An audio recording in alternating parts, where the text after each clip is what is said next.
రచ్చబండ ముచ్చట్లకి స్వాగతం సుస్వాగతం. వెనకటి ఆచారాలకు ఇప్పుడున్న టెక్నాలజీ జనరేషన్కి ఏమాత్రం పొంతనుండదు. అయితే వెనకట చిన్నతనంలోనే పెళ్లిళ్ళు చేసేటోళ్ళు, కానీ ఇప్పుడు అప్పటి పండగల పద్ధతులు ఆచారాలన్నీ బంద్ చేసిండ్రు. పెళ్లిళ్ళ విషయంలోనైతే ఎక్కువైతే నిన్న ఒక బాల్య వివాహం ఒక వార్త చెప్పుకున్నాం కదా, ఆ ముచ్చట పక్కన పెడితే ఇప్పుడు ఈ ఆఫ్రికా దేశంలోని ఒక బాలిక పెళ్లి చూస్తే మాత్రం ఈమెకున్న వయసు చూస్తే పాపం అనిపిస్తుంటది. ఇక పెళ్లి పిల్ల వయసుకి పెళ్లి పిల్లగాని వయసుకి ఏం మాత్రం సంబంధం లేకుండా ఉంది. ఇంతకు గా బాలికకి ఎంత వయసు ఉంది, గా పెళ్లి కుమారుడికి ఎంత వయసు ఉందో తెలుసుకుందాం మనం. అధ్వానంగా అయితే ఎక్కడ జరగకుండొచ్చు అనుకుంటా ఈ ఆచారం పాడుగానే అంటుండ్రు చూసిన నెటిజన్లు అంటారు. ఇప్పుడు ఈ వార్త చూసి మీరేమంటారు చూడురి.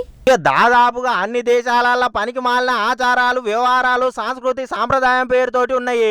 ఇక కాలంతో పాటు మారండిరా బాబు, దేశం ఏదైనా ఏమి మతం ఏదైతేనేమి ఇక మనకు అడ్డంకిగా ఉన్న వాటిని తొలగించనీకి ఆయా దేశాల బుద్ధిజీవుల బాధ్యత. పాత వాటిని పాటించుడు ఇక గుడ్డిగా పాటించడము బుద్ధిహీనుల పని అనుకుంటా నెటిజన్లు అయితే కామెంట్లు పెడుతున్నారు. చాలా మంది గిదే ముచ్చట చెప్తున్నారు. ఇంతకు ఏం జరిగింది, ఎందుకని గిట్ల చేస్తున్నారు అని చూస్తున్నారులే. చెప్తే తారీఫ్ చేయాల్సిందే. అరే 12 ఏళ్ళ బాలికను పెళ్ళాడిన 63 ఏళ్ళ వృద్ధుడటనుల్లో ఈయనకే మస్తు గలీజ్ కనిపిస్తున్నదిలే. ఇంత గీముచ్చట ఏడ జరిగిందంటే పశ్చిమాఫ్రికాలోని గానాలో దారుణం చోటు చేసుకున్నదటనుల్లా.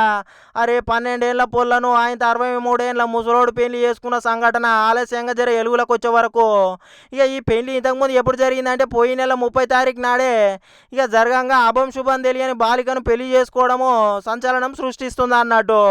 అయితే కన్యను పెళ్లి చేసుకోవాలనే పాత ఆచారం వివాహము అట్నే పోతే ఈ వివాహం జరిగే వరకు ఈ వేడుకకు హాజరైన ఓ అతిథి వివరించిండు అన్నట్టుగా ఈ ముచ్చట.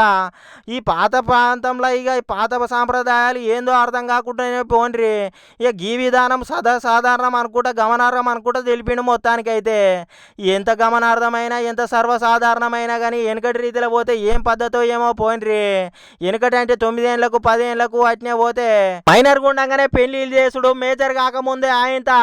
ఇక ఇదైతే వెలుగులకు వచ్చింది కాబట్టి తెలిసింది, కానీ లేకుండా తెలియకపోవడం వల్ల ఏం ఆచారమో ఏమో పోండ్రి అనుకొస్తున్నారు చాలా మంది. 12 ఏళ్ళ బాలికకు 63 ఏళ్ళ ముసలోనితో పెళ్లి చేసుడు ఏందో ఏం ఆచారమో ఇది. మీ పద్ధతులు పాటింపులు ఆచారాలు ముద్దుగానే ఉన్నాయి, కానీ ఇక కన్యను పెళ్లి చేసుకోవాలనే పాత ఆచారం ప్రకారం వివాహం జరిగింది. కానీ ఇక్కడ సైడ్ అయితే కన్యను పెళ్లి చేసుకుంటే కళ్ళు పోతాయిరా నాయన అన్నట్టే ఉంటది మరి. కానీ కాదా మరి, చిన్న పొల్లకు అభం శుభం తెలియని పిల్లకు 63 ఏళ్ళ ముసలోనితో పెళ్లి చేసుడు ఏం ఆచారమో. ఇక అక్కడి ఆచారాలు సాంప్రదాయాలు ఎట్టున్నాయో చట్టాలు తెలియదు, కానీ ఇక మొత్తానికైతే కేసు పెట్టి కోర్టుకు పట్టుకుపోయి కౌన్సిలింగ్ ఇవ్వాలి వీళ్ళకి అన్నట్టుగానే మాట్లాడుతున్నారు చాలా మంది. ఇక చూసిన లేడీస్ అయితే ఈ ఆచారాలు పాడుగాను 6వ 7వ తరగతి చదువుకునే పొల్లకు 60 ఏళ్ళ వృద్ధునికి ఇచ్చి పెళ్లి చేసుడు ఏంది ఏం ఆచారం అంటున్నారు.